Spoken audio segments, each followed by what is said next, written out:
Shalom Bapak Ibu Saudara. Renungan kita pagi hari ini masih berbicara tentang raja-raja dan imam-imam. Dan kita akan melihat dulu bagaimana kita sebagai umat pilihannya diproses oleh Tuhan Yesus supaya kita menjadi raja-raja dan imam-imam di zaman berikut. Artinya dipersiapkan karena kita tahu bahwa pada zaman berikut setelah zaman ini, ketika Tuhan Yesus datang, orang Kristen biasa bilang kedua kali, maka dia bersama dengan umat pilihannya memerintah di bumi, ya, menegakkan kerajaannya sepenuhnya di bumi. Nah, umat pilihannya itu berfungsi sebagai raja-raja dan imam-imam. Nah, mari kita melihat dulu dari Wahyu pasal 5 ayat 10. Saya memakai ILT ya. Katakan di sini, dan engkau telah menjadikan kami raja-raja dan imam-imam bagi Elohim kami, dan kami akan memerintah di atas bumi. Nah, kami ini adalah 24 tua-tua dan 4 makhluk. Kalau saudara baca ayat yang ke-8, dan ketika dia menerima kitab itu, ke-4 makhluk hidup dan ke-24 tua-tua. Ini simbol ya. Ke-4 makhluk hidup itu adalah simbol dari imam, dan 24 tua-tua ini raja-raja. Nah, kita sedang dibentuk, diproses, dikatakan di sana, engkau telah menjadikan kami, ya, imam-imam dan raja-raja. Nah, mari kita melihat dulu bagaimana Tuhan membentuk kita, ya, Tuhan Yesus membentuk kita. Karena ketika dia panggil Petrus juga dibilang, I will make you a fisher of men. Ya, tadinya Petrus itu atau Simon itu tadinya penjala ikan, tapi Yesus bilang, aku akan menjadikan engkau penjala, ya, manusia.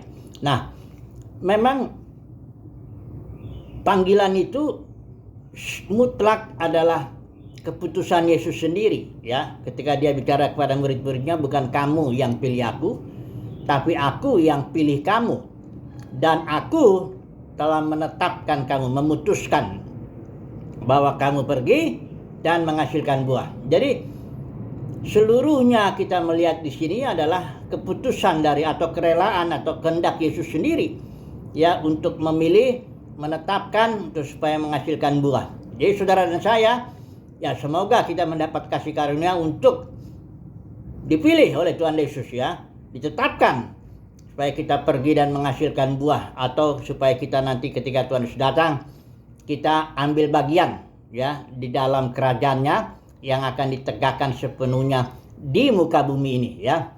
Nah, mari kita melihat yang pertama. Kita akan dibentuk menjadi raja. Raja dulu lah, ya.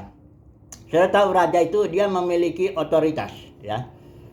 Raja itu mengatur, memerintah atau memiliki otoritas, ya. Nah, tetapi ingat, dalam gereja tidak boleh ada otoritas manusiawi.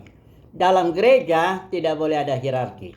Tidak boleh ada, istilahnya kalau dalam Wahyu itu, Nimrod yang membuat gereja mendapat simbol Babel di Wahyu 17 itu.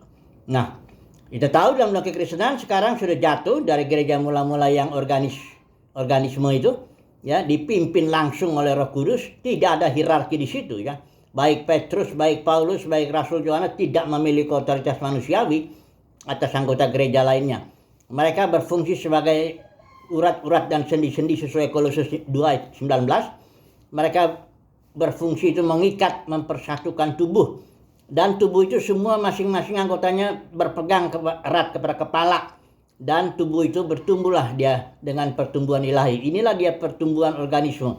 Tetapi sekarang gereja sudah pecah karena hierarki, karena beberapa pemimpin menarik murid-murid kepada dirinya. Dia menyatakan, aku punya otoritas atas kalian. Aku yang ngatur, aku yang buat planning, organizing, leading, controlling, menjadi manajer, ya. Nah, akhirnya gereja itu akhirnya jatuh menjadi puluhan ribu kerajaan-kerajaan manusiawi. Ini bukan gereja sebenarnya, ini denominasi, ya, namanya aliran, ya. Oke. Nah, bagaimana jadi kalau gitu kita dibentuk menjadi raja? Sementara kita tidak boleh ambil bagian dalam hierarki seperti itu, ya. Jadi kita sedang dibentuk menjadi raja atas diri kita sendiri. Kita bisa mengontrol, menguasai pikiran, perasaan, kemauan atau roh, jiwa, tubuh kita. Karena buah roh itu puncaknya itu penguasaan diri. Buah roh, istilah buah roh itu buahnya itu dalam bentuk tunggal ya. Kasih, sukacita, damai sejahtera, sabaran, kebenaran, kebaikan, kesetiaan, kelemah lembutan, penguasaan diri. Jadi itu satu buah roh. Tapi puncaknya penguasaan diri. Kitab Amsal juga bilang orang yang menguasai dirinya lebih daripada orang yang mengalahkan kota. Nah, jadi kita sedang dibentuk ini supaya kita menguasai diri. Ya roh kita, ya jiwa kita, pikiran, perasaan, kemauan kita, tubuh kita juga, ya. Nah, inilah yang sedang dibentuk, ya, kita sedang diproses ya oleh Tuhan Yesus ya. Itu satu yang menjadi raja. Yang kedua, menjadi imam. Bagaimana kita diproses ini menjadi imam ya. Nah, kita tahu bahwa imam itu, kemarin kita sudah sharing ya sedikit, bahwa imam atau keimaman dengan hukum itu satu paket. Dia tidak bisa terpisah itu. Kalau keimaman aturan Harun, hukumnya jelas hukum Taurat. Sehingga imam-imam menurut aturan Harun harus taat kepada hukum Taurat dalam melayani. Nggak bisa dia. Kalau dia kayak Nadab Abihu, coba-coba dia mempersembahkan api yang asing, nggak dia sesuai dengan aturan hukum Taurat, mati dia langsung, saudaraku. Nggak ada main-main itu. Karena mendekat imam itu fungsinya, dia mendekat kepada Tuhan, melayani ya, dengan demi orang yang dibawanya. Ada orang yang diimami ya. Kemudian imam juga berfungsi, dia mendekat kepada umat demi Elohim. Jadi gini, imam itu berfungsi sebagai perantara ya, mendekat kepada melayani Elohim demi umat dan melayani umat demi Elohim. Jadi begitu. Atau lebih tepat barangkali begini, imam itu membawa Elohim kepada umat dan membawa umat kepada Elohim, perantara dia. Ini nggak main-main tugas imam ini ya. Itu sebabnya kalau imam itu harus ikutin aturan jelas. Aturannya apa? Kalau misalnya kayak Nadab Abihu, dia coba-coba nggak main aturan, mati langsung. Nggak ada itu, nggak ada apanya ya. Nah, imam perjanjian baru kita sudah lihat tadi, hukum. Kalau keimaman berubah, karena kan Yesus itu imam besar aturan Melkisedek, bukan aturan Harun, karena Yesus nggak mungkin di aturan Harun, dia bukan suku Lewi. Nah, jadi imam aturan Melkisedek, kita sudah baca Ibrani pasal 7 kemarin itu, bahwa itu hukumnya adalah hukum hayat, hukum Zoe. Kristus yang adalah hidup kita, itu yang harus kita ikutin dalam menjadi imam, belajar menjadi imam, atau dibentuk menjadi imam. Itu kita mesti mengikuti hukum Kristus dalam batin. Apa yang Kristus mau, atau kalau seperti gereja mula-mula itu, semua diatur oleh Roh Kudus. Ya, mau apapun, kalau Paulus bilang, aku ini tawanan roh, aku enggak buat planning, organizing, leading, controlling, aku enggak buat begitu. Aku enggak tahu tuh katanya apa yang akan terjadi. Yang pokoknya yang aku tahu ya sengsara dan penjara itu menanti aku, tapi aku nggak peduli. Yang penting aku selesaikan garis akhir, mencapai garis akhir, selesaikan tugas gitu ya. Jadi Paulus itu seorang yang ngikutin dipimpin roh. Tapi apakah Paulus pernah gagal? Ya pernah. Ya namanya juga masih belajar kok. Di mana dia gagal? Ketika Paulus itu mau ke Yerusalem ya, di perjalanan terakhirnya itu, murid-muridnya tuh udah nasihatin melalui bisikan roh ya, Paulus supaya jangan pergi ke Yerusalem. Tapi Paulus ngotot, dia mau pergi ke Yerusalem. Akhirnya di Yerusalem itu dia udah gagal tuh mendengar suara roh. Tapi Tuhan tetap bermurah hati ya. Ketika dia ditangkap apa semuanya, akhirnya dia dibawa ke Roma. Itu Tuhan tetap menyatakan diri. Dia bilang, kuatkan hatimu, sebagaimana kau berani bersaksi kepadaku di Yerusalem, kau juga harus bersaksi di Roma. Jadi maksudnya Paulus pun bisa gagal dalam mendengarkan bisikan roh. Karena Roh Kudus yang nggak bicara kayak kita dengan suara jelas. Ya bisa aja kadang-kadang Roh Kudus bicara seperti kayak Petrus lewat penglihatan, atau kayak Ananias dia sepertinya. Tapi nggak selalu jelas itu. Nah, namanya sebagai murid kita bisa gagal. Tapi yang penting kita dalam kondisi sebagai orang bebas, tidak terikat oleh hierarki, oleh organisasi, oleh program, oleh aturan-aturan manusiawi, aturan-aturan agamawi. Kita bebas. Dan kita siap mendengar. Ini aku hambamu, berbicaralah Tuhan, aku siap mendengar. Kira-kira begitu posisi kita. Kalau soal salah, namanya juga belajar ya. Tapi yang penting posisi kita berada di luar sistem kekristenan yang penuh dengan aturan-aturan agamawi yang menjerat, mengikat, sehingga orang nggak bebas. Kalau saudara mau melayani di satu organisasi Kristen, lembaga, saya bilang, oh saya mau melayani di sini, tapi saya mau dipimpin roh. Orang itu akan bingung. Maksudmu apa dipimpin roh? Kalau engkau masuk di sini, engkau akan ada dalam satu kotak ya, kerangkeng ya. Di situ ada job desk-nya, uraian tugasnya apa, dan engkau harus tahu tanggung jawabmu kemana? Itu ada garis komandonya. Memang engkau di sini enak, engkau ada gajinya, tapi jam kantornya jelas, sampai engkau nggak bisa ngatur dirimu lagi. Begitu engkau masuk ke dalam satu organisasi, engkau diatur oleh manajernya organisasi itu. Itulah para pemimpin agama Kristennya itu. Itu bukan gereja ya, tapi terserah kalau emang mau mendapat uang, ya, mendapat gaji, mendapat jabatan, mendapat hormat manusia, ya masuklah ke situ. Tapi kalau engkau termasuk yang dipanggil, dipilih bahkan oleh Tuhan Yesus, maka kita harus belajar menjalani, dibentuk menjadi imam dalam arti mengikuti aturan hukum hayat. Nah, mari saya baca dulu soal Kolose ya. Ini barangkali ini bagian ayat terakhir aja ya. Kolose ini pasal 3 dulu ya.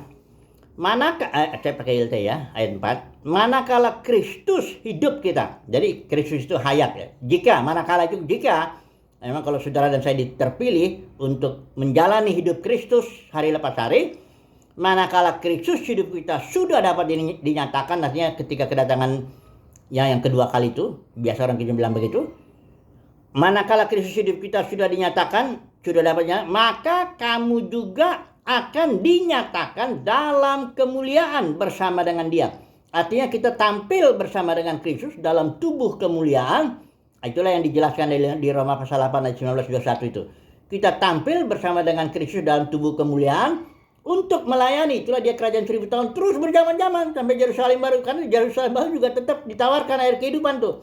Ya, mempelai Kristus tawar air kehidupan. Barang siapa yang mau. Jadi sampai nanti Bapa menjadi semua dalam semua. Sampai langit dan bumi yang baru. Sampai tidak ada lagi maut yang adalah upah dosa.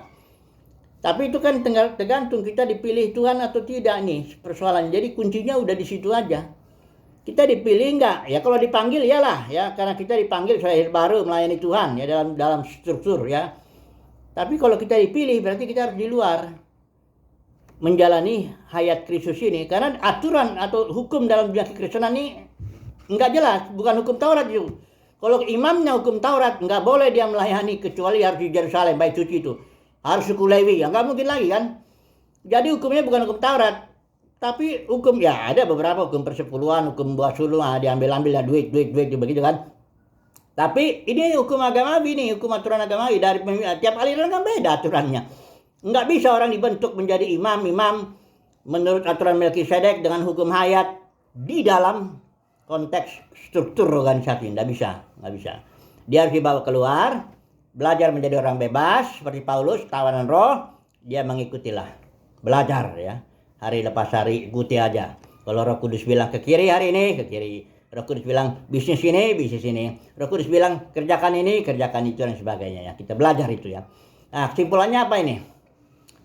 Kesimpulannya memang kuncinya semoga saudara dan saya terpilih lah di antara orang yang dipanggil itu.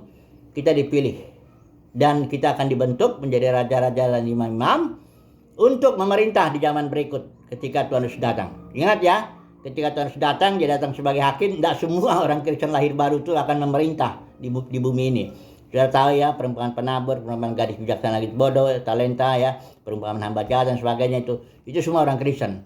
Tidak semua ya. Semoga itu adalah kesimpulannya. Saudara dan saya mendapat kasih karunia untuk bukan hanya dipanggil, tapi dipilih dan dibentuk sehingga menjadi setia ya.